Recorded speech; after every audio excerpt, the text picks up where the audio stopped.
to welcome. So I would like to welcome everybody to today's webinar of Women in Sustainable Finance. I am so thrilled to have a superstar today with us, Desiree Fixler. I'm sure all of you have heard of her and have read in the news about what has happened. She dared to speak up, and today she will share her story and also will share some experience and some learning from the past, and maybe also some suggestions how we can do better in the future. But before I give the floor to Desiree, I would not like to miss a little bit of background information and introduction. So Desiree was the former group sustainability officer of the German asset manager DWS Group, where she was responsible for driving the firm's overall sustainability strategy in its role as a corporate and as a fiduciary.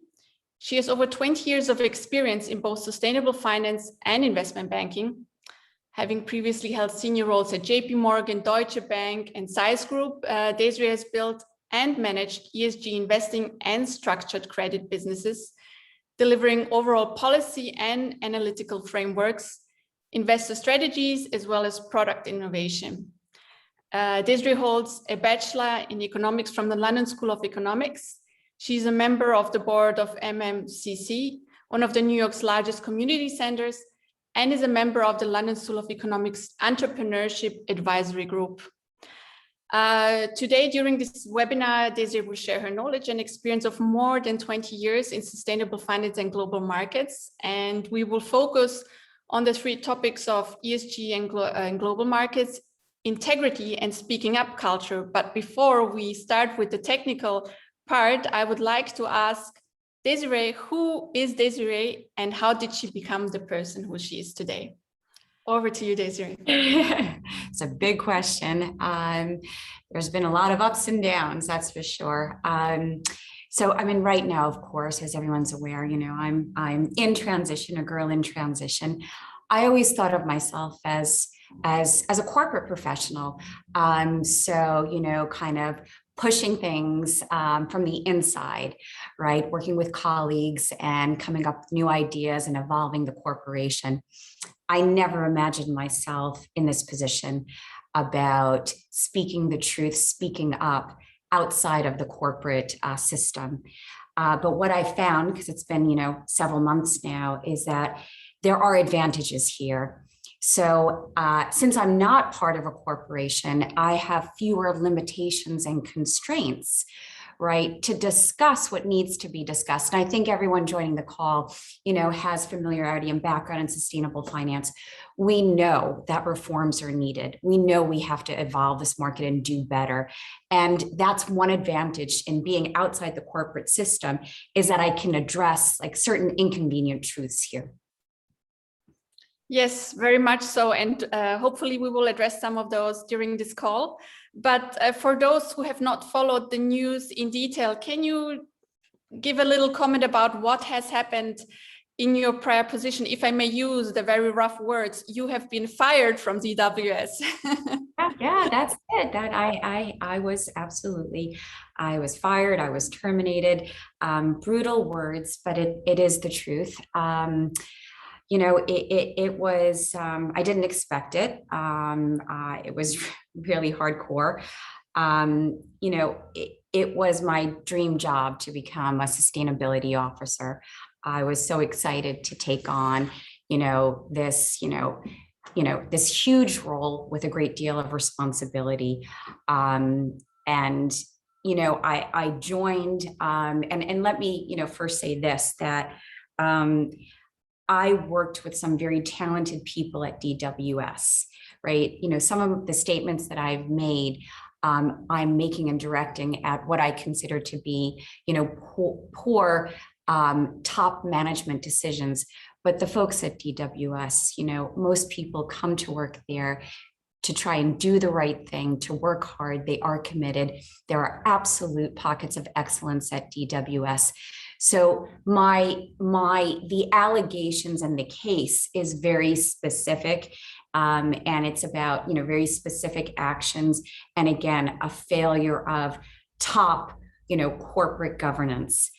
I joined, you know, the story, you know, as it's been reported. This is all public information.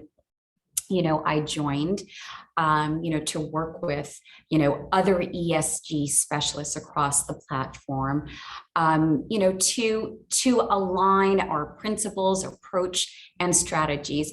Because, as we know, DWS is a very large global asset manager. And I'm sure, right, the challenges that DWS faced is common across the asset management industry. I mean, ESG is still nascent and it's super complex, and it is absolutely, it's a long-term journey. And so when I joined, I was tasked, of course, because it had been a bit of a fragmented approach to ESG, is to work with others and align all the principles and strategies, right? Do a gap assessment, right? And find, to do that regular way, strengths and weaknesses kind of report. But, along this path, my colleagues and myself actually found more serious issues that needed urgent attention.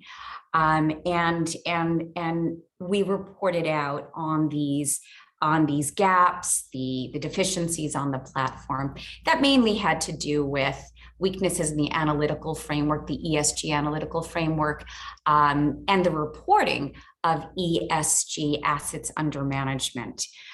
We documented that for the management board, and I was one of several editors in the annual report. And of course, I expressed the realities, what we had assessed in the annual report. And instead of accepting my edits and the objections I had been making regarding the reporting of ESG assets under management and the description of the ESG capabilities at the firm, instead, the misstatements stayed within the annual report. I was fired, and the annual report with these misstatements came out a day later. So what I want to make very clear is that it's not it wasn't the weaknesses or the gaps on the platform at DWS. All asset managers are challenged by the tremendous demand for ESG products. They're challenged by new regulation, right? They're challenged by incomplete data sets in the market. So that's it's understandable where DWS stood at that moment in time. For me, being US trained and working in the UK and very regulated markets, you have to be painfully accurate about all statements, financial and non-financial statements. And so for me, this was crossing the line when, we knew these were inaccurate statements, and these are material inaccurate statements. And that's where I believe management crossed the line in this case. So speaking of the truth, let's move away from DWS, which is just a case that was in public and that was in the news. So this is all common knowledge. Let's speak more broadly, if you allow. So you spoke about data. So how reliable is the ESG data that is available out there? There are 3 vendors, or how many there are, and how do institutions, how can they take the values and the data for granted, even though there is no track record of 10 years or more? So what is your opinion, how it could be tackled? And do you see this issue also in the financial markets, that the problem is the ESG data, that it is not reliable? I would venture to say that is, for an asset owner, asset manager, probably the biggest challenge right now in ESG and impact investing. So yes, it's a huge issue. How do you tackle it? Well, it's the evolution of seeking standards in sustainability reporting, and also, government action regulation. So it's going to be a combination of the two. I'm really pleased to see the establishment of the ISSB. This is the initiative of the IFRS Foundation to unite all of the global standard setters in the market, meaning, right, the previous SASB, you just had so many different ESG standard setters, right? And it combined, all these different nonprofit groups with the intention of creating, fingers crossed, some sort of global ESG reporting standard. But again, that's not all that it takes, right? You need to have, obviously, corporations complying with global guidelines. And I think as well, we need to have increased regulation globally. Obviously in Europe, Europe is no doubt the leader in sustainable finance regulation. And I'm really pleased to see that the US has a task force, has developed a division to focus on this. And I think that we'll be hearing about US initiatives fairly soon. But just getting back to your question, right, that still leaves the challenge, and there's tremendous subjectivity in this market when it comes to ESG data provisions. If we want to look going back to kind of the ESG, data providers out there, there's not a whole lot of consensus or correlation amongst like the MSCIs, the RepRisk, the Sustainalytics of this world, and it is a challenge.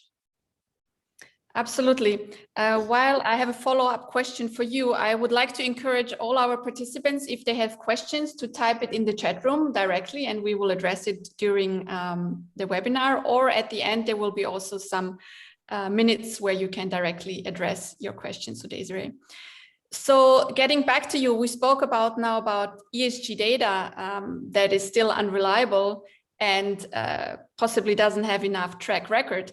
But what about governance? Is it also the topic of governance, the governance of the institutions that claim this is an ESG fund, we are addressing the climate risks, etc.? What is your opinion on this? What is your opinion, and how should institutions, financial institutions, address corporate governance in order to adhere to ESG criteria? I think that's a top priority. I think too often, we've seen an institution, profess certain principles, but not follow them, themselves follow. So it's very much it's that statement. You have to practice what you preach. Right. So too often, right, a company pronounces stewardship principles, and that might be on climate action and diversity, but then when you look back at the company, there's maybe one woman in the management board, right? Mm-hmm. So, it's, you have to follow, and you have to practice what you're preaching there. You have to walk the talk.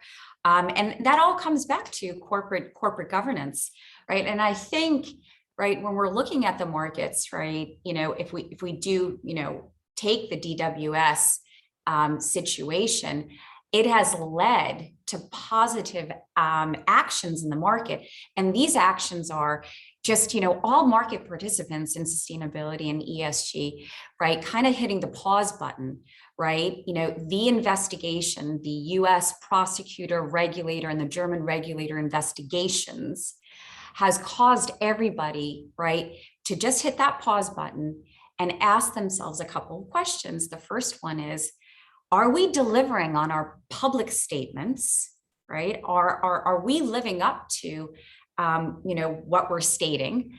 And then secondly, in our commitments and in our products, are we creating positive impact? Are we moving the needle on social justice, on environmental justice, on climate action, right?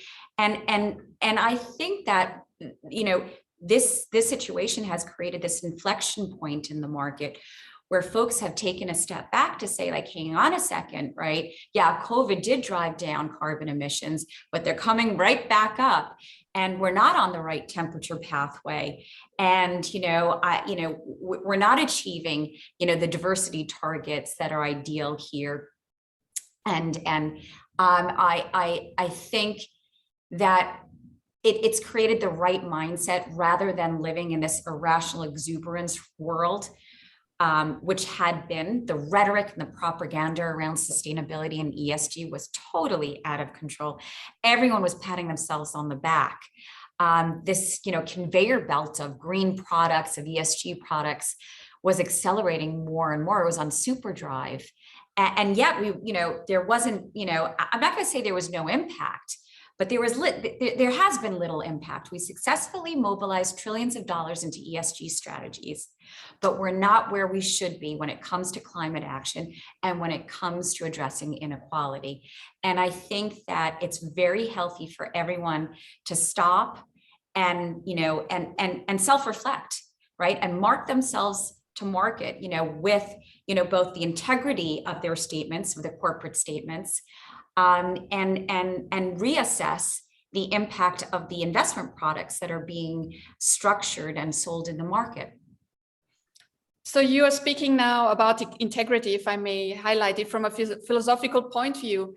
And the question is, since the market is full with so-called green products, green funds, green outside, not green inside, the problem is at the top, right? And shouldn't senior management act and behave like agents of change? And when they act as agents of change, as you said, we all know there is a problem. It's not fixable overnight, but let's address them, right? And let's see how it evolves over time in order in the short, middle, and long term to achieve those. So is it fixable over time, in your opinion? And what would be your approach to this? Oh, absolutely.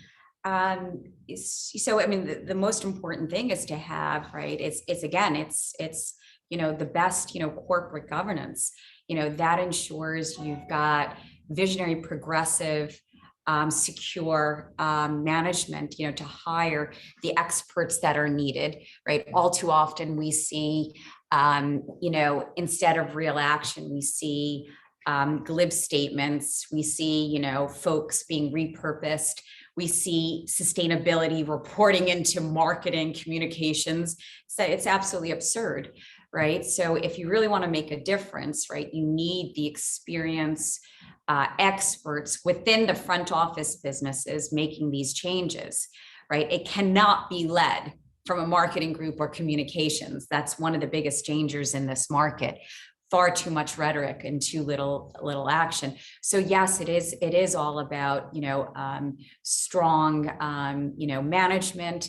It's about, strong corporate governance, and governance, again, that also allows for, diversity of approach, and of views, right? You have to have, a good and strong speak up culture within the firm, and you have to be able, right, to at times listen to sometimes like, some, inconvenient truths, right? We've seen examples of strong management. I mean, mistakes happen everywhere, right? It's inevitable, right? It's not the mistake. It's about how management handles that mistake, right? Admitting it, doing a deep dive, making some very difficult decisions, and reforming, right? And that's what this takes. And you can't be glib about sustainability. It's too easy just to fall into the trap of making that bold statement and promise, because you know that your stakeholders want to hear it, right? We need to change our mindset to more evidence-based and data-based mindset when approaching ESG, right? So every statement you make, just like most corporations do on the financial side, there's evidence, there's data behind it, right? The same thing here. You make a statement that ESG is at the core of everything you do, prove it, right? If diversity and inclusion is your top priority, prove it, right? It's very important, and to look at the right data, not cherry pick it. But absolutely, there are tremendous examples of folks getting it right, and taking this. It is a long-term journey, right? Finding their way, doing the right thing. There are plenty of, like, I get asked this all the time, good bankers, right? Good asset managers, right? Plenty of good shops. But unfortunately, right, we're also in a world where, some folks have taken some shortcuts.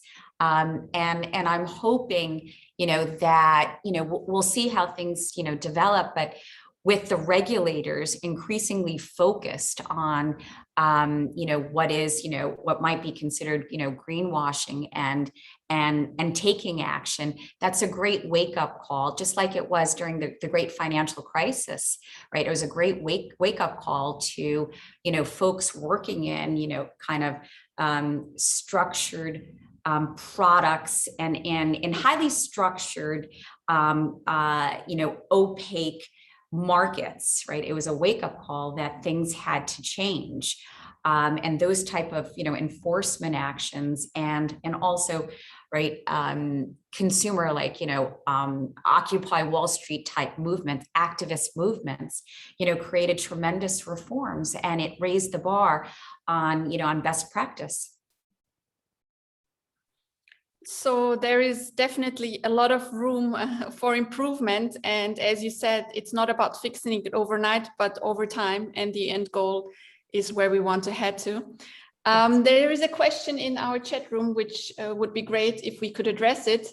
It comes from Martina von Richter, who is asking for an existing small private bank or asset manager who would like to venture out in a genuine sustainability strategy.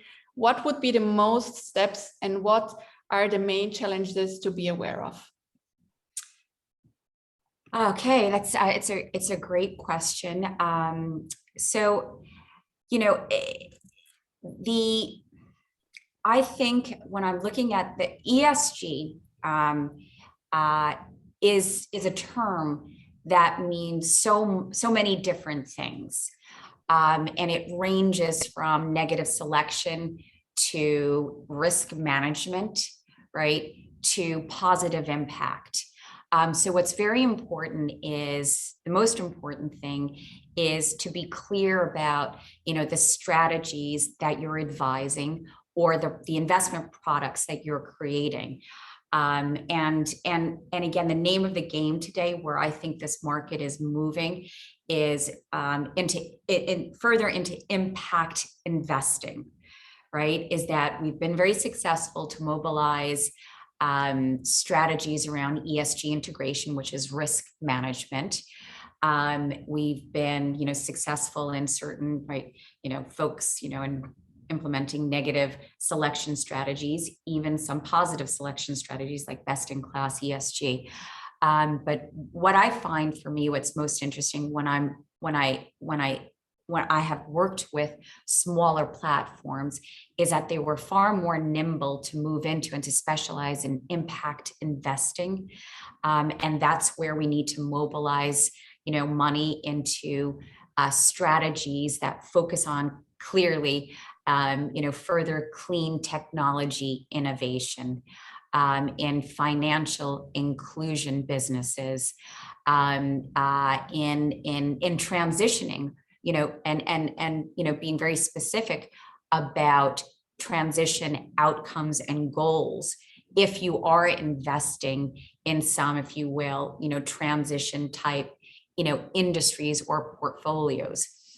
So again, for a smaller platform, there's more, I think there's more nimbleness and flexibility to venture in to some of the, no doubt, higher risk strategies, but higher impact strategies that are so badly needed in this market. But at the same time, the challenge, of course, for, a smaller platform is that this world, there are so many standards and credentials that are needed. You have to fill out forms for the PRI, for CDP, for perhaps a Morningstar assessment, right? And the bigger shops, right, it's kind of an unfair situation.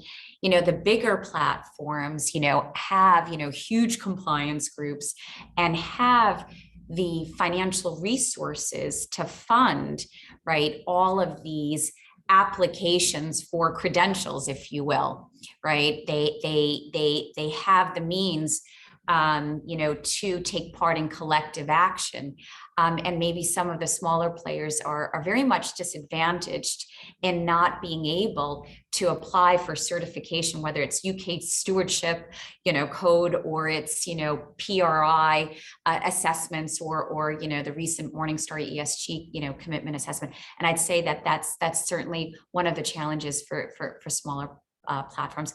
I hope I answered your question. I know I gave a very kind of broad answer and generic answer, but I hope that answers it. Martina, if you have some follow-up question, please unmute yourself and feel free. Thank you so much. And Desiree, thank you so much for your honesty, also really appreciate it. Yeah, definitely very interesting answer.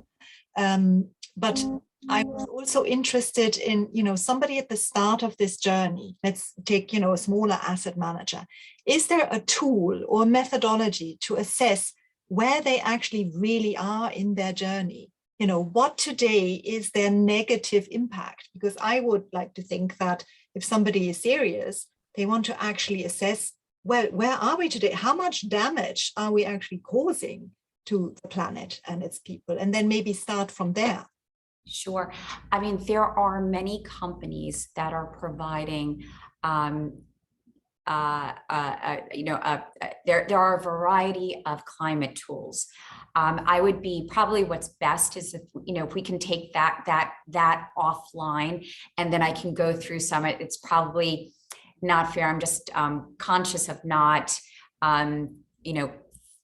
off the cuff favoring one company over the other, but there are plenty of climate tools and assessment tools that can assess, certainly at least, look at your investment portfolio and fairly accurately assess at least scope 1 and 2 and part of scope 3 within your portfolio. And also there are assessment tools for also looking at social justice aspects. So again, taking a deeper dive, into, board practices, diversity, compensation practices. And I would be delighted, to have kind of a one-on-one chat, and I can give you my own kind of opinions and suggestions, but there are those type of tools available in the market by a variety of companies. Thank you very much for the question, Martina. We have a question also from Anna. Have you seen any third-party ratings of investment firms' sustainability approaches that make sense to you and stand out as robust in terms of meaningfully evaluating investment firms on their ESG approaches from commitment through the execution? Do you think, example, PRE or share actions work here, and is it good as it can be? That's a great question. So I think one of the most impressive assessments that I've seen to date has been from Morningstar. Morningstar in November of 2020 came out with an ESG commitment rating for asset managers. What I loved about Morningstar's approach was that it wasn't an approach just reliant on company statements. So the PRI is just looking at the information delivered by the company, and that could be accurate or inaccurate company statements.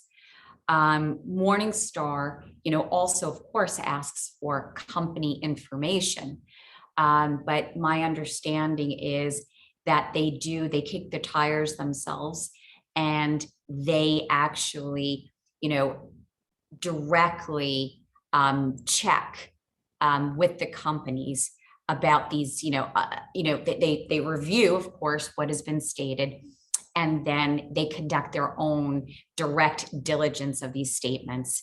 And I think that is, very, very important. It's, we know today that there aren't standard definitions of, let's take ESG integration, right? Some define it as the use of embedding ESG criteria into the investment process, right? So it's to use ESG data.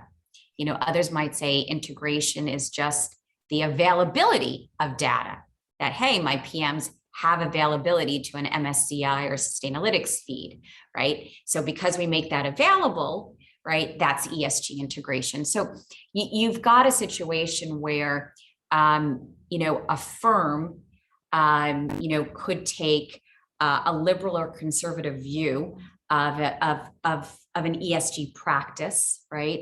And then, right, report out, you know, on, you know, different degrees of this, of, you know, of this type of capability.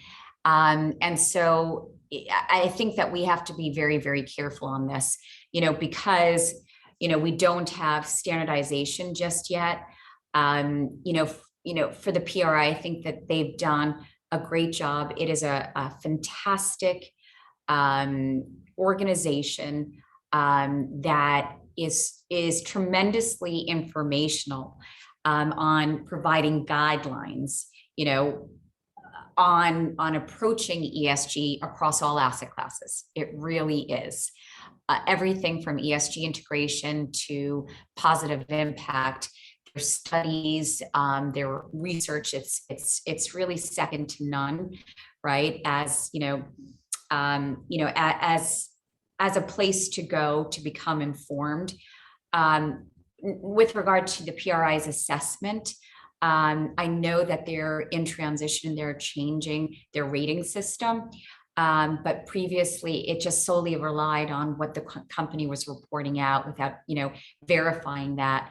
And I think that can be at times misleading. So the one that stands out for me is certainly Morningstar. I think Share Action has been wonderful, certainly when focused on, you know, corporate engagement stewardship. Share Action has been great, you know, a great activist voice in the market. So a wonderful organization. PRI, you know, great for setting guidelines and standards. I think that the PRI has to evolve how they assess, and the second step needs to be done there to ensure that they're verifying corporate statements. Is there a follow-up question from you, Anna? Then please, now is the time. Hi, no, thank you so much for your reflections, and just, you know, even for, I guess I echo everyone here to, you know, just thank you for taking the time to speak to us and engage with us on such a direct basis. I'm sure that, you know, what you've done is on a lot of, you know, our minds, but it's not always easy to actually be the one that speaks up. So yeah, thanks for doing that for the industry at large. Thanks for your remarks. I actually used to work at the PRI for 4 years previously, so appreciate your comments there. I guess maybe like a follow-up question, something I've been reflecting ever since I read your story, is, you know, could there be a case for maybe establishing some kind of, you know, like, for the lack of a better word, whistleblowing mechanism in the industry that enables, you know, ESG professionals to speak up and to, you know, identify such cases? It's a very tricky question. I'm not exactly sure how to frame it, but I think you get the point. I'm just curious if you've had any reflections on that point. Absolutely. Had that been there, it would have helped me. I would have used it. You know, again, I think this comes down to corporate governance is really, you know, to ensure that there's a management, you know, that, you know, top management has a track record of doing the right thing. I think some of the best tests, and even like personally, when we're assessing someone's character, or, you know, or even an investment product, you know, and track record, it's like, how did you handle that crisis? How is that crisis, right? That difficult situation handled? And I think that's where you really see someone's, you know, true character, you know, the grit of the human being, you know, or the strength of the corporation. I don't know. I mean, we know this, that there are whistleblower hotlines at, all large organizations, and that HR is always triumphing, is always, touting their strong speak up culture. The reality is very different, right? The reality is that it generally, those mechanisms generally work against the whistleblower. And I'm not sure how to reform it, other than, continuing to have examples of people speaking up. I mean, for myself, I read a lot about, I took strength in, if you remember Susan Fowler, she was the woman that blogged about Uber, about like the toxic work culture at Uber.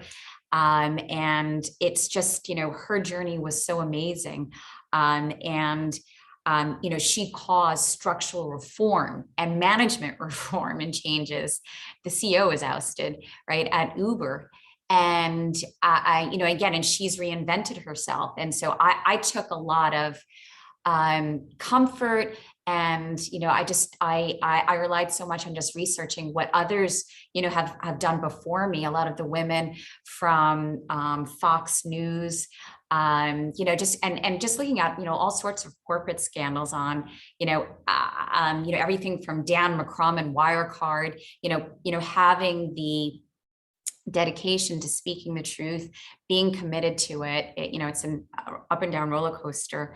I often think about what you just said, like if there can be some sort of like independent tech platform, where whistleblowers can go and it could be helpful on how to do it, and it can be protective.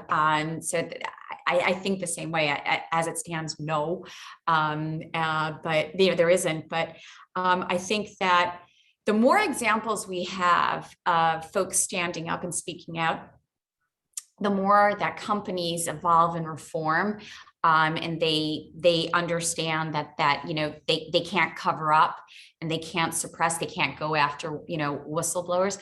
So I think that's it, is that we just increasingly have to back each other and speak up.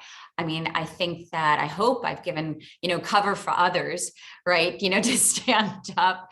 And for all folks working in ESG and in sustainability, this is your responsibility, right? It's, too often a sustainability officer has now been thrust into this Davos world, and what used to be like a small division is now part of the C-suite, and you're living life large, and you're really important, and you really feel like, wow, I'm now, a main decision maker, and I'm sitting at Davos or COP26.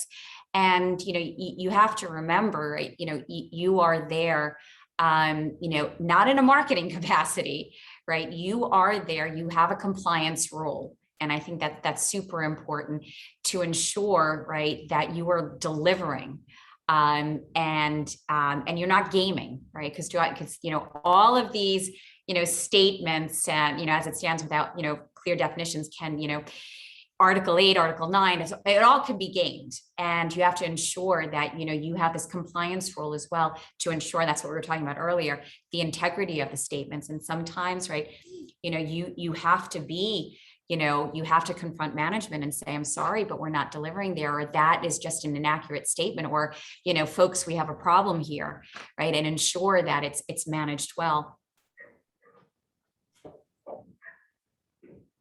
Thank you very much, Desiree, for your comment. Silke Humbert has posted a question. What role do you think can the financial sector play in achieving net zero CO2 emissions? By which transmission channels? So sorry, can you repeat the question? What role do you think can the financial sector play in achieving net zero CO2 emissions? By which transmission channels? Okay. I'm going to answer the question. I might not answer it well, because I'm not sure what transmission channels mean, maybe reporting channels, but I'll say something, and then please follow up on this in case I got it wrong. Right. I think twofold, right. It's through, right, honest reporting and committing, the resources to being able to report out scientifically with evidence on your own scope 1, scope 2. And we know that we can report out on part of scope 3 and always be involved in ensuring that, you know, you're following the trend of being able to increasingly complete scope 3, you know, reports. So again, it's you yourself. You know, it's your own operational integrity. Sorry, I have a lighting problem. I'm gonna deal with that in just a second. But so it's to report out as accurately and as you know, with the most innovation as you can. And the second thing is to work with the public sector, right? If you were talking about net zero, this isn't going to happen without government action, right? So, you know, we need the financial community has to get used to it, right? There are going to be certain taxes. There are going to be, you know, certain limitations on industries we can invest in, and we have to accept that. And we have to ensure that whatever government legislates, that it's practical to be executed and enforced. And we have to work, it's collective action. We in the financial community, we need these government guardrails. We need them to mobilize capital, right, in the right direction. Generally, the global markets, capital markets is not philanthropic. It will always be for profit. And we need these guardrails, you know, from the governments, right? And in order to effectively, like what the governments can do is it's going to price in all the negative externalities. That way, you know, capital can flow, you know, to the truly, you know, committed net zero companies. So we need that government action. We have to work with government, and then we have to report out as authentically as we can, science-based. Silke, if I think your question is answered. If not, please raise your voice now. No, I'm fine. Thanks a lot. And I just want to join everyone else who has spoken before and say thanks very much. I really appreciate you speaking to us, and it's yeah, it's great hearing from you. Thanks a lot. Thank you. If you don't mind, just to wait 1 second, I'm just gonna, because I can see I'm in downtown New York, it's World Financial Center, in a very sunny position. I'm just gonna change my lighting just in case you can't see me. So just bear with me for just. Sure, not a problem at all. While we wait for Desiree, we will take the next question from Michael. And we will be wrapping up 5 minutes prior to 6. Desiree, we have a next question for you. The next question: to what extent would you estimate that corporations view non-revenue generating initiatives such as compliance, ESG, etc., as window dressing rather than truly believing in the importance of the mission? Thank you, Michael, for the question. Yeah, and that question was, to what extent do I believe that this is happening? Or, okay, well, yeah. Yes, I think so. Okay, so well, yeah, it's happening. But you know, I mean, we know that window dressing it's pervasive. I think a lot of companies were caught off guard when they saw the social activism during the bad times of the COVID pandemic. So, you know, what you saw is, I mean, there had been a boom in ESG investing, but COVID absolutely, like, you know, made it like, you know, it just like the whole market just shot to the moon, right? Like it just went off like a rocket ship. And I think that's, you know, because, you know, so many corporations, you know, could see that there's been a paradigm shift here. And increasingly, their stakeholders, and that's both shareholders, investors, employees, right, were increasingly values aligned, right, and becoming more vocal, you know, about, you know, business ethics, about business practices, and just generally about the urgency of addressing you know, global challenges, again, climate and inequality. And I think businesses just jumped onto this and said, like, oh my goodness, like we need to come out with a corporate statement immediately, right? You know, otherwise, like, you know, like BlackRock had, so many protests in front of their doorstep, right? And some of the bigger firms, right, were experiencing direct activism, right, and protests and criticism. And so I think that there was just this immediate, insane drive. Every corporate CEO was coming out with a statement, diversity, Black Lives Matters, and diversity and inclusions are priority. From here on in, our diversity targets are going up. We're going to try and get to, our intake of first year, analysts will be 50%. Absolutely, we're going to commit to going, and we're going to develop an action plan for net zero.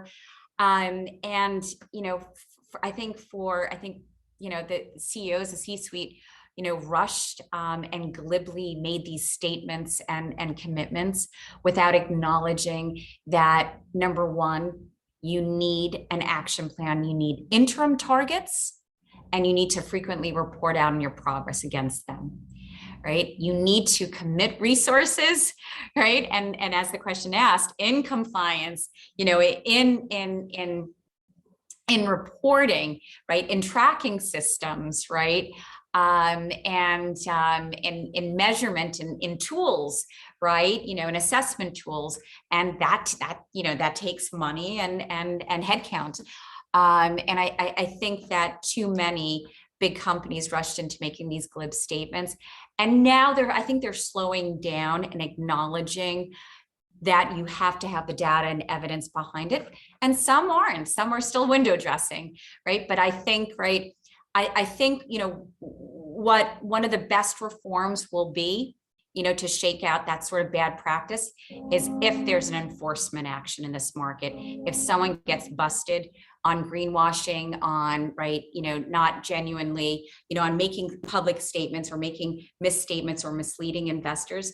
And, I think one enforcement action, from a regulator or prosecutor goes a long way to kind of shake out that bad practice. Thank you very much, Desiree. Michael, do you have a follow-up question? Okay, I take this as a no. Desiree, I would like to address a question to you.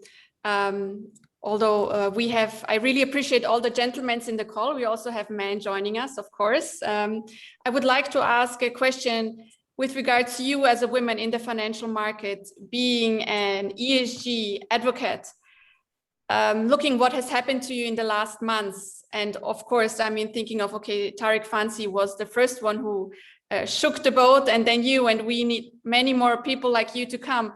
What is the advice that you would like to give to the women out there who are in similar situations? And of course, men, but mostly senior management is still in the financial industry male. So that's why I ask you as a woman, what would be your suggestion? But of course, that should be also valid for men too. Take risk. That's what I would say. Speak up and take risk. I think all too often, in my experience, and I've behaved like that, I've relied on just working hard and being doing successful trades, transactions, managing well, that, the world is fair, and that, the higher ups, would see, all the good and hard work. That's unfortunately that doesn't always happen. It sometimes happens, but it doesn't always happen. And so you do have to speak up. Women need to speak up more about, asking for promotions, asking for more responsibility, promoting themselves, when they do, good, when they have some sort of business success story, when they're managing well, they need to speak about money amongst each other, because there is this tremendous gender pay gap. And men speak about how much they get paid. They're all in comp and they're very much in the know. Women don't do it. Women too often feel embarrassed about speaking about money, and girls need to talk about it more. They need to back each other up more in the office.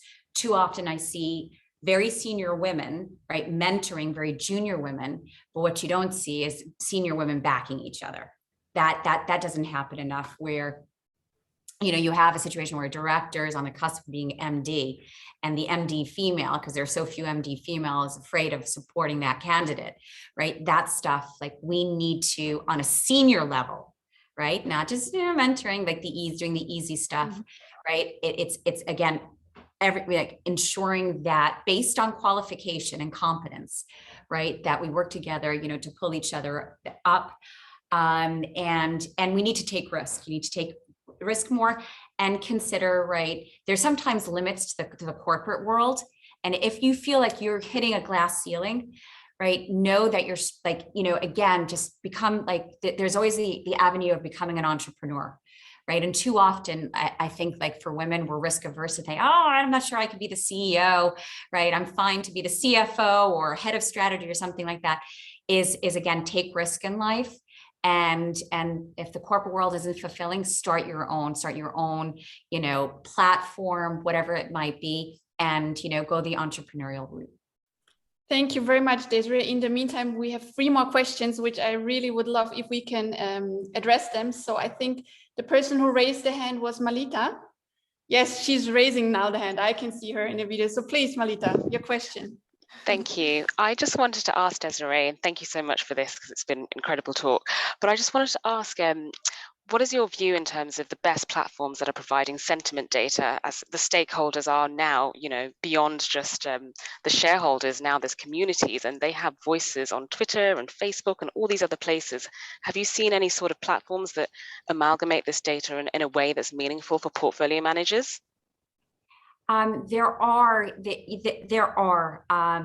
at this point.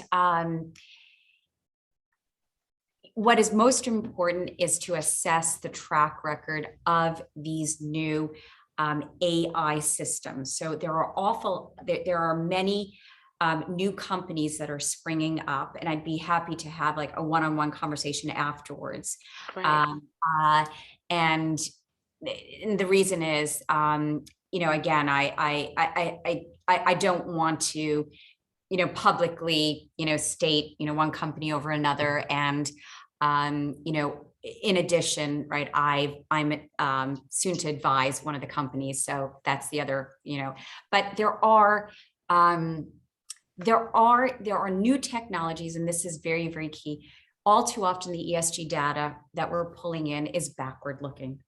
Right. And so that is one of the things you'll hear from asset owners and asset managers alike, is the struggle of taking in backward looking feeds and not picking up present or predictive signals. And there are absolutely new platforms that are looking at just that. But again, they're fairly new. And what's very important is to make sure you kick the tires on any sort of, signal data provider that you're taking in. Right. Too often, either these platforms and the assessment is limited in scope. It's for a limited number of large cap listed companies. Right. And which again, might not be all that helpful, right? If you're not involved in these large cap listed companies, or if your portfolio, is wider than that. The other issue is the integrity of these signals coming in. I use the example of like Wirecard and, what I had experienced, where, some of the providers said it was, not so great, not so bad. And others said it's awful run. And so you really need to look at the methodology of that data provider, the track record, and also ensure that you're not, too often they'll say like, oh, we've got assessments for thousands of companies. And then in practice, you find out it's maybe like the Dow companies, and it doesn't do everything that it purports to do. But I'm very, very happy to talk about select companies offline.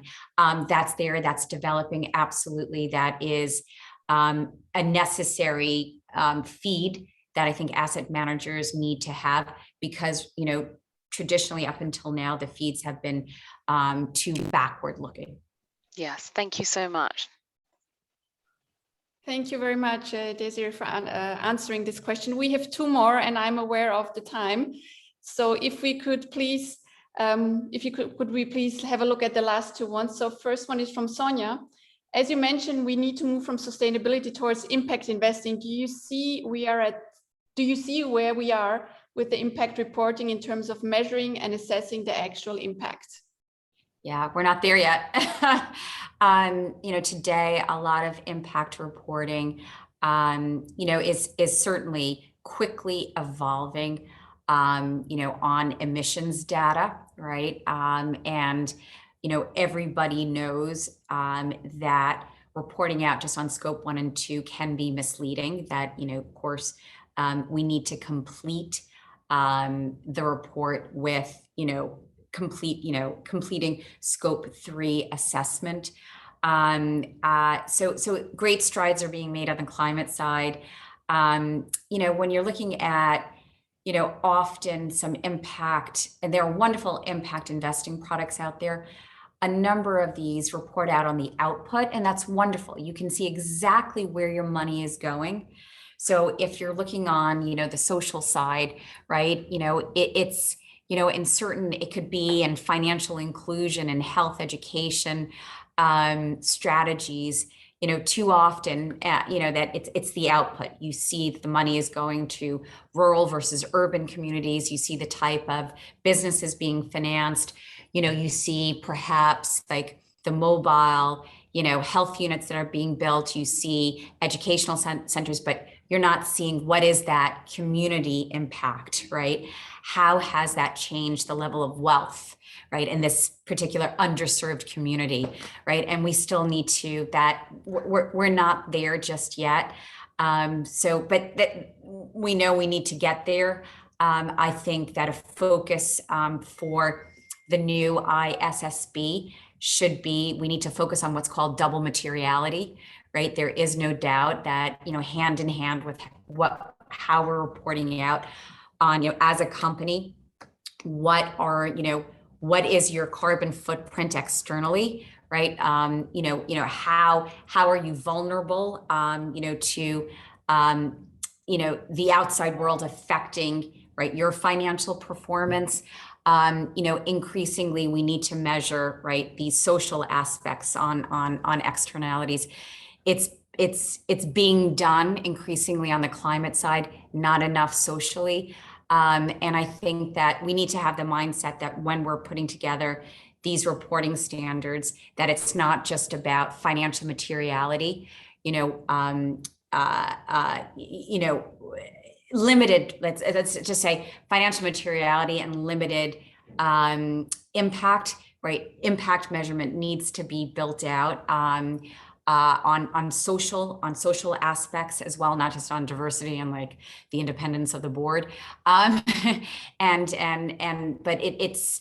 I would just say, unfortunately, we're not there yet. We're doing there's a good job being done at identifying where the exact transparency of where the money is going in impact strategies.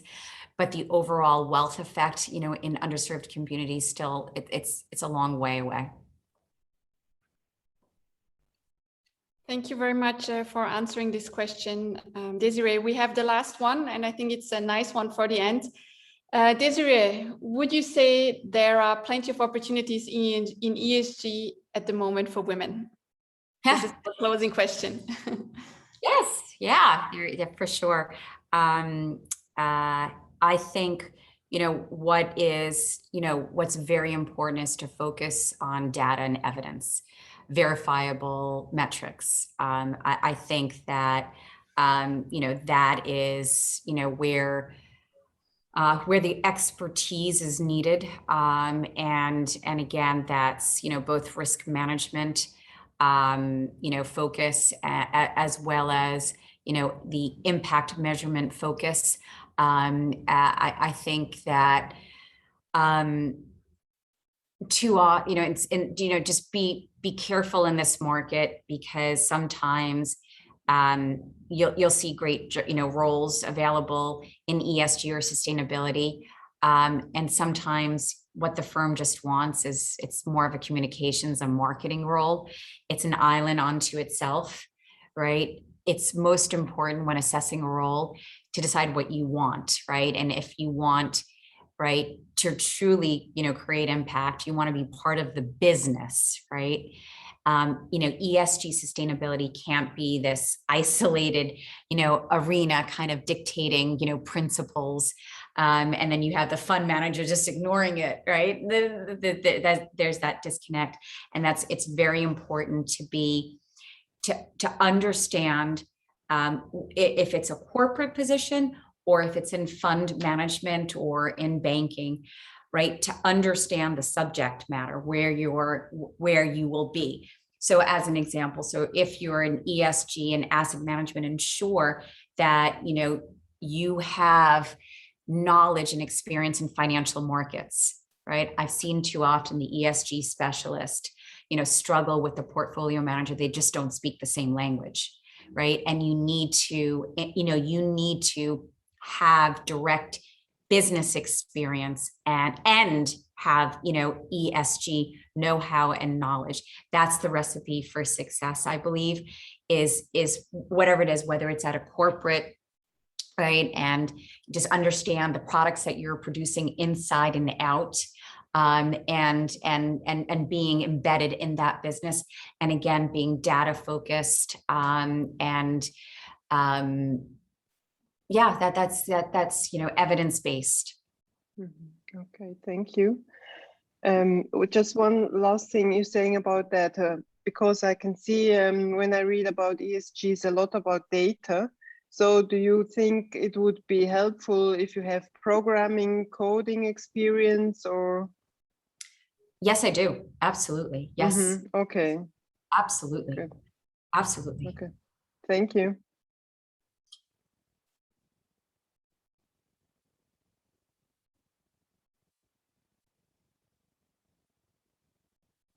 Thanks.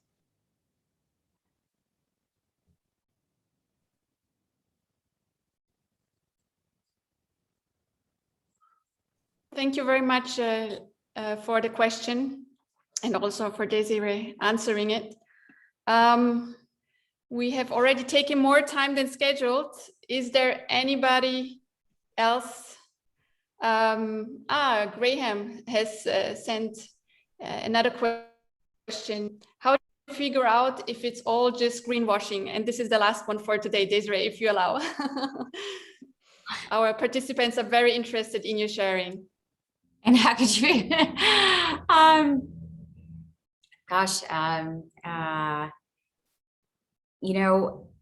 Again, it comes down to transparency. I'll give you an example.